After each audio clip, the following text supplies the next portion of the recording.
लाडक्या बहिणींसाठी सर्वात मोठी बातमी आणि सर्वात मोठी ब्रेकिंग न्यूज या ठिकाणी समोर आली आहे। आता हे अकाउंट बंद केले जाणार, या लाडक्या बहिणींना पैसे मिळणार नाहीत। ही 7 कारणे आहेत ज्यामुळे लाडकी बहीण योजनेची केवायसी केल्याच्या नंतर सुद्धा तुमचे पैसे बंद होऊ शकतात।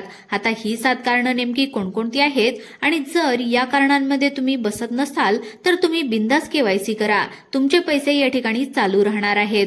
परंतु अगोदर हे समजून घ्या की ही 7 कारणे नेमकी कोणकोणती आहेत ज्यामुळे लाडकी बहीण योजनेची केवायसी जरी सुद्धा केली तरी सुद्धा तुमचे पैसे बंद होऊ शकतात।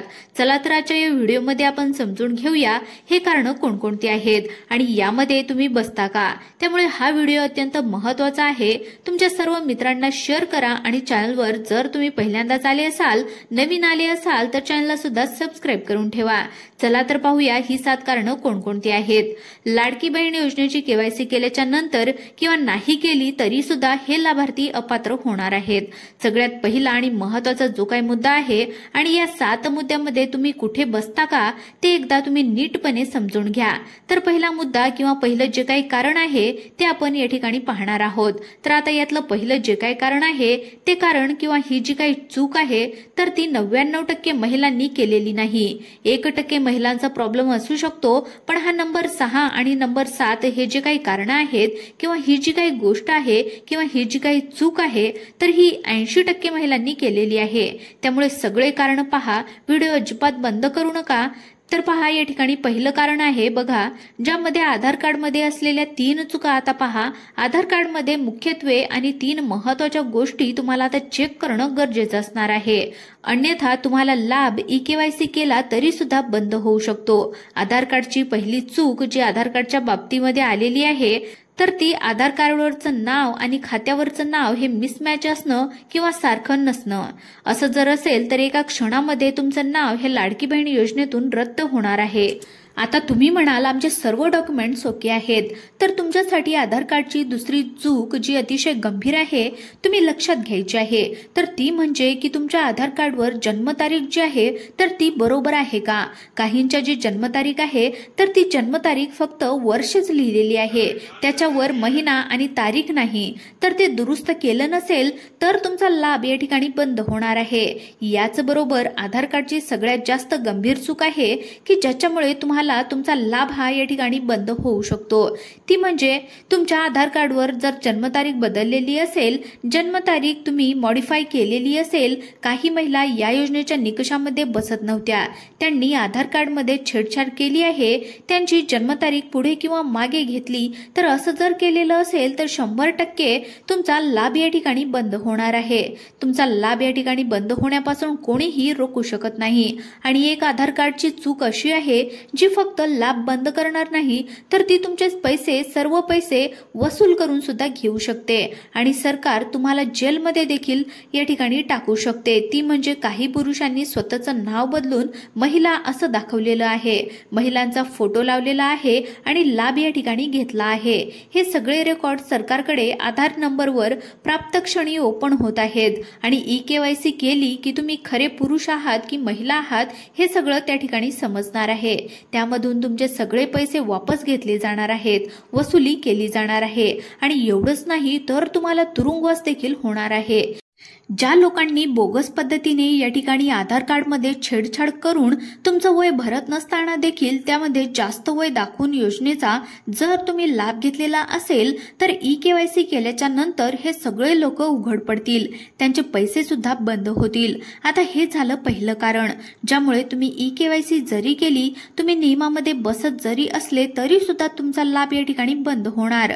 त्यानंतर दुसरं कारण, दुसरा महत्त्वाचा मुद्दा ज्याच्यामध्ये तुम्ही बसले तरी सुद्धा तुमचा लाभ या ठिकाणी बंद होणार आहे। आता हा 50% महिलांचा प्रॉब्लेम आहे असं सरकारने सांगितलेलं आहे। सरकारने सांगितलेली ही गोष्ट आहे ती म्हणजे 4 चाकी गाडी असणारे लाभार्थी। आता घरामध्ये 4 चाकी गाडी असलेले लाभार्थी ज्यांच्या घरामध्ये 4 व्हीलर गाडी असेल, आता काही लोक म्हणतील की पतीच्या नावावर आहे किंवा सासरे बुवाच्या नावावर आहे, तर ध्यानामध्ये घ्या ज्यावेळेस तुम्ही ई-केवायसी करता त्यावेळेस तुम्हाला 2 जणांचे आधार कार्ड कार्ड टाकायचे आहेत. महिलेचा आधार कार्ड आणि महिलेच्या पतीचा आधार कार्ड. आता महिलेचा जो काही पती असेल तो कोणत्या रेशन कार्डमध्ये आहे, त्या रेशन कार्डमध्ये जेवढे सगळे लोक आहेत त्या सगळ्या लोकांपैकी जर एखाद्या व्यक्तीच्या नावावर 4 व्हीलर गाडी असेल तर नियमानुसार तुम्ही लाडकी बहीण योजनेसाठी पात्र नाही. आता बघा, सुरुवातीला काय होतं, फक्त महिलेचा आधार नंबर घेतलाय. महिलेच्या आधार कार्डवरून काही कळत नव्हतं की हिच्या घरामध्ये 4 व्हीलर गाडी आहे की नाही. परंतु केवायसी करताना काय करायचं, केवायसी करताना 2 जणांचे आधार कार्ड मागितले आहेत, महिलेचं सुद्धा आणि महिलेच्या पतीचं सुद्धा किंवा तिच्या वडिलांचं सुद्धा. मग त्यावेळेस या गोष्टी समजतील की या कुटुंबामध्ये 2 महिला आहेत की या दोन्ही विवाहित आहेत. मग त्या दोन्हीपैकी एकच महिला पात्र राहील किंवा दोघीपैकी एकीचा लाभ या ठिकाणी बंद होऊ शकतो. तर ही गोष्ट तुम्हाला ध्यानामध्ये ठेवायची आहे. आता यावर पर्याय या ठिकाणी सांगितला होता. तर आता काय करायचंय, तुमचं रेशन कार्ड तुम्ही विभक्त करून घेऊ शकता. असे पर्याय आपण आपल्या चॅनलवर सांगत असतो. अजून पुढचे मुद्दे राहिलेले आहेत ते समजून घ्या. पुढच्या मुद्द्यामध्ये तुमचं नाव येतं का, तुम्ही या नियमामध्ये कुठे कुठे बसता हे या ठिकाणी पाहून घ्या. आता सर्वात महत्त्वाचे 3 मुद्दे या ठिकाणी सांगण्यात आलेले आहेत. 3 कारणे या ठिकाणी सांगण्यात आलेली आहेत की ज्यामुळे 80% महिला या योजनेबाहेर होणार आहेत. आता तुम्ही ठरवायचं आहे की या योजनेमध्ये राहण्यासाठी आपल्याला हा व्हिडिओ पूर्ण पाहायचा की अर्धवट सोडायचा. 5 नंबरचं कारण, ज्यांच्या कुटुंबातील सदस्य टॅक्स भरतो. आणि आता बघा, ज्यावेळेस महिलेने अर्ज भरला त्यावेळेस महिला तर काही टॅक्स भरत नव्हती, परंतु त्या महिलेचा जर पती टॅक्स भरत असेल किंवा त्या महिलेचे वडील टॅक्स भरत असतील तर आता ते कळायला काही मार्ग नव्हता. तरी सुद्धा लाडक्या बहिणींना पैसे मिळाले होते. परंतु केवायसी नंतर आता काय होणार, केवायसी करतानाच तुम्हाला 2 जणांचे आधार कार्ड मागितले जाईल.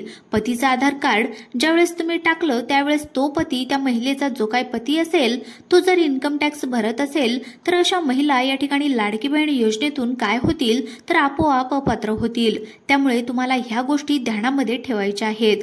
आणि अजून 2 महत्त्वाचे मुद्दे राहिले आहेत, 2 महत्त्वाची कारणे या ठिकाणी राहिलेली आहेत, ज्यामध्ये तुम्ही बघता. आता या ठिकाणी 6वा एक अत्यंत छोटा आणि महत्त्वाचा मुद्दा आहे, ज्यामध्ये म्हटले की घरामध्ये कोणी शासकीय कर्मचारी असल्यास, तुमच्या घरामध्ये जर कोणी शासकीय कर्मचारी असेल तर तुमचं रेशन कार्ड या ठिकाणी तुमच्या रेशन कार्डवरून, तुमच्या आधार कार्डवरून ते स्पष्ट होतं. त्यामुळे तुम्ही या लाडकी बहीण योजनेमध्ये बसत नाही. आता या तुमच्या घरामध्ये जर कोणी शासकीय कर्मचारी असेल तर तुम्ही या ठिकाणी पाहू शकता. आणि त्यानंतर सगळ्यात महत्त्वाचं आणि शेवटचा मुद्दा 7 नंबरचा जो काही मुद्दा आहे तर तो आपण या ठिकाणी पाहून घेऊयात. आणि त्यानंतर तुमच्या चुका कशा सुधारायच्या आणि तुमचा लाभ बंद नाही होऊ म्हणून नेमकं काय करायचं. तर या योजनेचा 1500 रुपये मानधनाचा लाभ जर तुम्ही घेत असल्यास, म्हणजेच तुमच्या कुटुंबामध्ये इतर कोणत्याही व्यक्तीला संजय गांधी श्रावण बाळ असेल किंवा PM किसान वगैरे या ज्या काही योजना असतील, 1500 रुपयापेक्षा जर जास्त लाभ तुम्हाला मिळत असेल तर अशा महिलांच्या देखील या ठिकाणी लाडकी बहीण योजनेमध्ये अपात्र या महिला ठरवल्या जाणार आहेत. तर मित्रांनो, या 7 कारणामध्ये जर तुम्ही बसत असाल तर कमेंट करून नक्की कळवा आणि नंतर मी त्याचं उत्तर देण्याचा नक्की प्रयत्न करेन. आणि अशाच महत्त्वाच्या व्हिडिओसाठी आपल्या चॅनलला सबस्क्राईब करून ठेवा. तुमच्या चुका कशा सुधारायच्यात ते मी या ठिकाणी नक्की सांगेन.